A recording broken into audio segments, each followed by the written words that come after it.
perhaps you fancy getting your hands on a bit of musical history. Well, more than 700 items from the career of the late vocalist Tony Bennett will be auctioned off in New York City over the next 2 days. It will feature items from Bennett's 8-decade career, including personal belongings, original artwork, memorabilia. He was well known for his performances of popular classics, including the 1962 hit I Left My Heart in San Francisco. Beyond his musical legacy, Bennett's also a respected painter, sketch artist as well. So some of those items will also be on sale.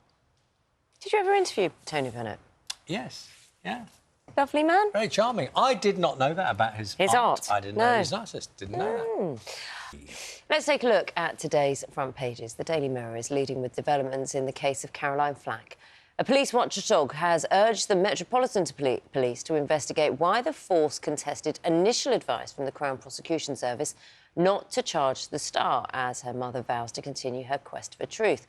Now, the Eye is reporting that Labour's plans to fix failing bus services, in the Eye's words, effectively nationalises them. And staying with the transport theme, the front page also features the looming closure of a factory in Derby, which had been earmarked to build high-speed trains. Victor Howard Wilson appears on the front page of the Times. It reports the former British Prime Minister had an affair with his deputy press secretary while he was in Number 10. It's according to one of his aides, who's now decided to divulge the information. And a question for you. Would you ever dry out a tea bag? Well, according to the Daily Star, 1 in 7 of us have admitted to reusing them to save you money. Now, look, reusing a tea bag and drying out a tea bag are 2 different things. I agreed. Did you? Agreed. No, I'm saying they are 2 different things. Yes. Putting them out on the line like that is I don't think people put it out on the line. But do you reuse a tea bag? I have done, yeah. Yeah, yeah. Well, especially when you get some very strong cups of tea. Let's have a look at a picture for you this morning. Pope Francis been leading the weekly general audience in St Peter's Square. Is he having a shy moment? Vatican City comes after he missed the Good Friday procession to conserve his health last month. We need to explain this story, I think. So he's not sitting indoors, he's sitting outdoors, and it's really windy. So you can see over his left shoulder the cape, you know, bit there. But because it was so windy, the one over his right shoulder flew into his face. So he's not hiding, he's not shy, it's not a special kind of way of delivering a speech. It's just the weather. You can blame a lot of stuff on the weather, really. Everyone gets affected by it, one way or another. Indeed. But first, a statue of former Southend West MP Sir David Amess was unveiled today in the constituency he served for nearly a quarter of a century. Born and raised in Essex, Sir David championed Southend, which was made a city in his memory. He was stabbed more than 20 times in 2021 during a constituency surgery. Today, friends, family and former colleagues said the statue on the seafront was a fitting tribute. Joe Caution reports. Standing tall and smiling, back in a place he called home. This is the moment a life-size bronze statue of the late Sir David Amess was unveiled. His friend and former parliamentary assistant Julie says the location couldn't be more perfect. He used to walk his dogs along this stretch on a regular basis. He also loved the Crowstone, which you can see out there, so he's got a view of that as well.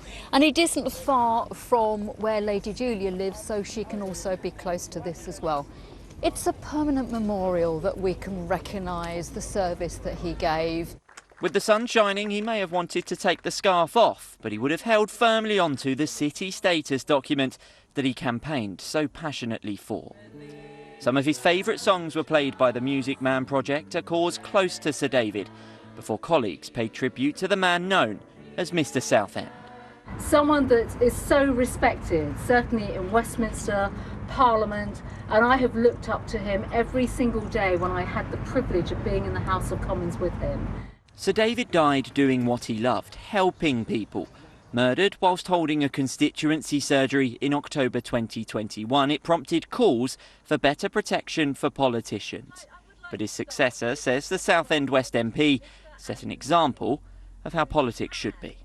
Sir David was an absolutely exceptional MP. He went out of his way to be in his community, and for me, building on that legacy, being that MP in the community is incredibly important, and I'm absolutely determined to keep going out, to keep meeting people, to keep being in the community. And there is an element of risk. All MPs have to run that risk, but democracy is far more important. Helping people is far more important than anything else. His family want this statue to be a permanent reminder of Sir David's total dedication to the people of Southend. And with hundreds of people turning out to mark this unveiling, it's clear they want to remember the incredible legacy of a great man who did so much here for so many. Joe Caution, ITV News, in the city of Southend. More than 4 years after the presenter Caroline Flack took her own life, police say they will review the decision to charge her with assault. In 2019, prosecutors had recommended she receive only a caution after an incident with her boyfriend, but the Metropolitan Police appealed and she was charged. Well, now they're looking again at their handling of the case, as our correspondent Geraint Vincent explains. Please welcome your hosts, Caroline Flack. Caroline Flack was one of the brightest stars in television and was front and centre of some of its biggest shows. We've laughed with you, we've cried with you, but most of all, we've fallen in love with you. But hers was a life that ended in tragedy, facing prosecution for the physical assault of her boyfriend, and, said the coroner at her inquest, because of the pressure and publicity her trial seemed certain to bring, she killed herself. She was 40 years old. There have always been questions about the decision to bring charges against the presenter. After her arrest, prosecutors advised that she be simply cautioned. Her family have complained to the police watchdog about why that advice was not followed. We won't stop until we get to the truth, says Caroline's mother, Christine. Something very unusual happened to Carrie at the police station that night, but no one kept a proper record explaining why. I have now made a complaint to compel the officer to give the statement we think he should have given 4 years ago. The Metropolitan Police say the actions of its officers in appealing an initial decision by the Crown Prosecution Service not to charge Ms Flack will now be investigated by its Directorate of Professional Standards. New witness evidence, it says, may be available. Christine Flack says she doesn't believe her daughter was treated as anyone else would have been. Inquiries have begun. The whole story of Caroline's death is yet to be told. Geraint Vincent, ITV News.